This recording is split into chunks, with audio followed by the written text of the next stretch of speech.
Welcome to 108 TV. Andhra Pradesh, తెలంగాణలో tomato ధరలు భారీగా పెరుగుతున్నాయి.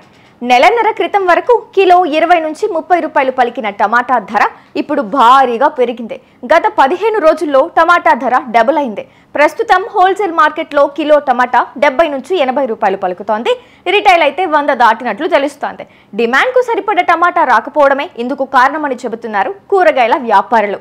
ఇటీవల కురిసిన భారీ వర్షాలకు టమాటా పంటలు దెబ్బతిన్నాయని, దీంతో ధరలు అమాంతం పెరిగాయని చెబుతున్నారు వ్యాపారులు.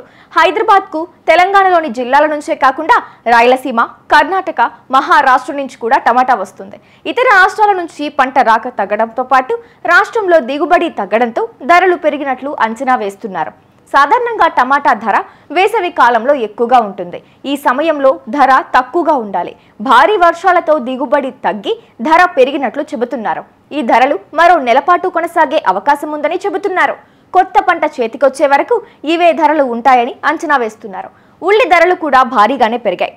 రిటైల్ మార్కెట్లో కిలో ఉల్లి 60 నుంచి 70 రూపాయలు పలుకుతోంది. కేంద్రం ఉల్లి ఎగుమతిపై సుంకం ఎత్తివేయడంతో ధరలు భారీగా పెరిగాయి.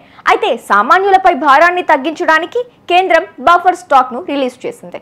అలాగే నాఫెడ్ ద్వారా 35 రూపాయలకే కిలో ఉల్లిని విక్రయిస్తోంది. ఇక వెల్లుల్లి ధర కూడా భారీగానే పెరిగింది. మంచి క్వాలిటీ ఉన్న వెల్లుల్లి కిలో 500 పలుకుతోంది. ఇక మిగతా కూరగాయల ధరలు కూడా భారీగానే ఉన్నాయి. ఇక స్కిన్లెస్ చికెన్ కిలో 300కు పెరిగింది. కోడిగుడ్ల ధరలు కూడా పెరిగాయి.